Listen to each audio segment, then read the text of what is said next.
Assalamualaikum warahmatullahi wabarakatuh. Perkenalkan, nama saya Dwina Alafia, NIM 1808309.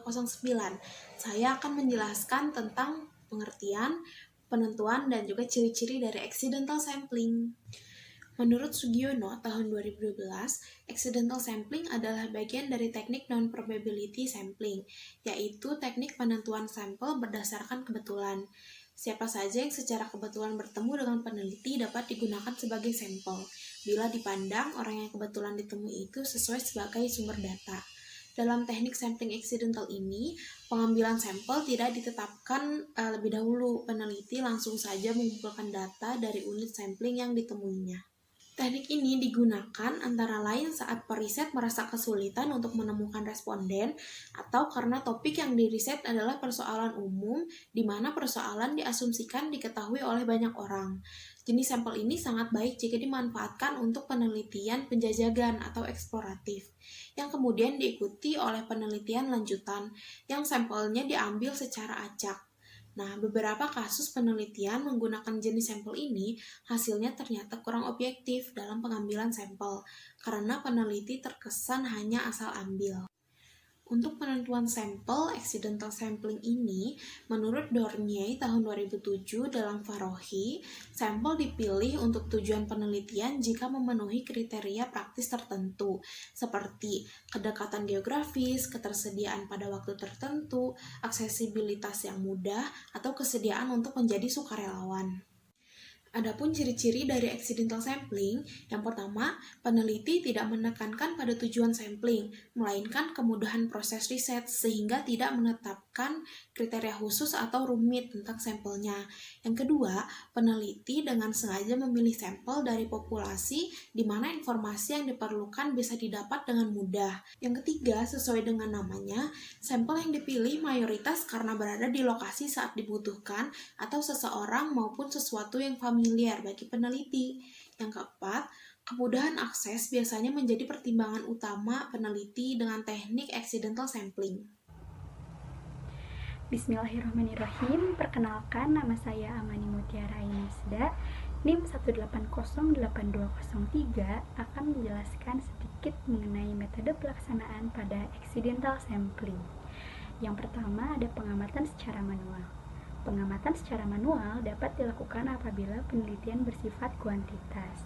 Untuk penerapan pada accidental sampling, maka penelitian dapat dilakukan secara manual atau mendapatkan referensi dari pihak ketiga. Contoh penelitiannya yaitu perbandingan persentase penjualan beberapa item produk snack yang berbeda pada satu toko. Dan analisis yang dilakukan hanya melihat beberapa item yang terjual atau mendapatkan informasi dari pemilik toko. Yang kedua, itu ada kuesioner. Kuesioner merupakan metode untuk sampling kualitas. Maksud dari kuesioner adalah memberikan beberapa pertanyaan terkait dengan riset yang sedang dilakukan. Pertanyaan dapat diberikan kepada objek maupun bukan objek, dan pelaksanaannya dapat berupa wawancara langsung atau mengumpulkan pendapat dari jejak sosial media. Terima kasih. Halo semuanya, perkenalkan nama saya Rafa Fitri Salimah, NIM 1801376. Di sini saya akan memaparkan tentang contoh-contoh penggunaan teknik sampling aksidental. Ada banyak peneliti atau analis yang menggunakan teknik sampling aksidental ini. Salah satu alasannya adalah teknik ini dapat diaplikasikan untuk berbagai macam penelitian dalam bidang yang berbeda. Contoh-contohnya sebagai berikut.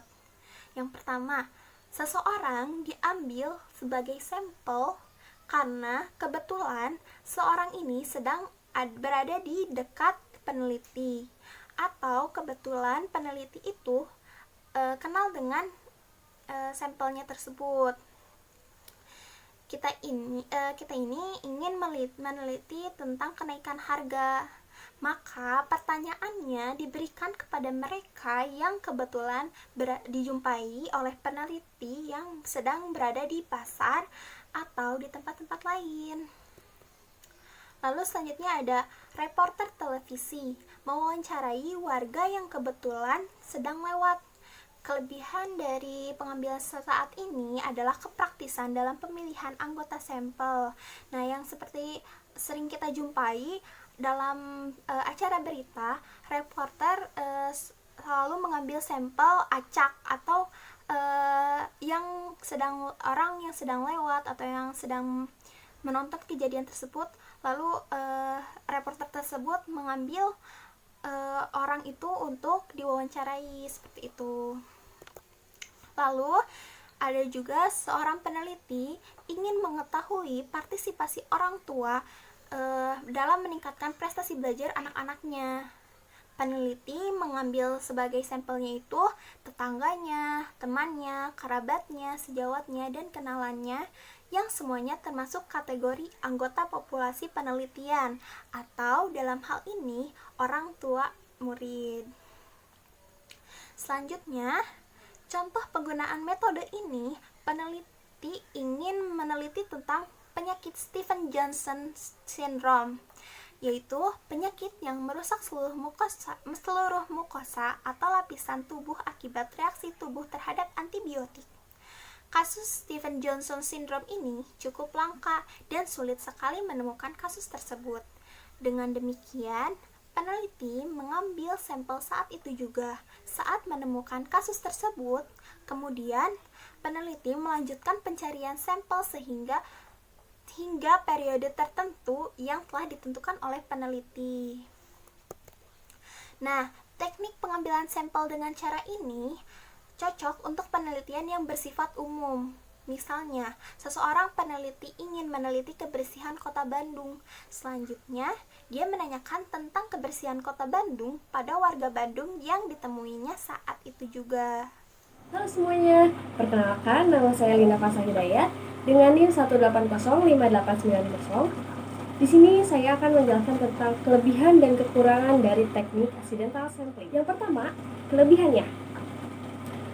Accidental sampling merupakan teknik yang sangat hemat bagi para peneliti. Mengapa dikatakan hemat? Dikarenakan baik dari segi tenaga, dana, maupun penerapannya tidak memerlukan banyak usaha ataupun dana yang dikeluarkan. Nah, tapi di balik kelebihan tersebut ada kekurangan dari teknik ini.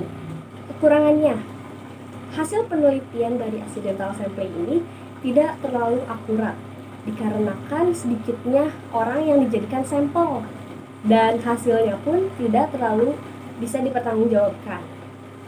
Baik, sekian dari saya mengenai kelebihan dan kekurangan dari teknik accidental sampling. Nah, dari materi yang telah saya dan rekan-rekan saya paparkan, dapat ditarik kesimpulan bahwa accidental sampling merupakan bagian dari non-probability sampling, yaitu teknik penentuan sampel berdasarkan kebetulan. Kebetulan di sini yaitu siapa saja yang secara kebetulan bertemu dengan peneliti dapat digunakan sebagai sampel. Metode ini dapat dilakukan oleh siapapun selaku peneliti, dan peneliti bebas memilih target sampling tanpa batasan kriteria khusus. Ada dua cara yang dapat diterapkan dalam memperoleh informasi untuk penelitian menggunakan metode sampling accidental ini. Caranya bisa dengan pengamatan sampel secara manual dan juga bisa dengan kuesioner. Pengaplikasian teknik sampling accidental ini masih mengundang perdebatan. Beberapa ahli berpendapat bahwa riset dengan sampel peluang memiliki potensi tinggi menghasilkan data menyesatkan. Sebab itu, diputuskan bahwa untuk penelitian ilmiah, metode sampling ini tidak dianjurkan. Namun, tidak masalah untuk keperluan riset sederhana. Sekian yang dapat kelompok kami sampaikan, kurang lebihnya mohon dimaafkan. Wassalamualaikum warahmatullahi wabarakatuh.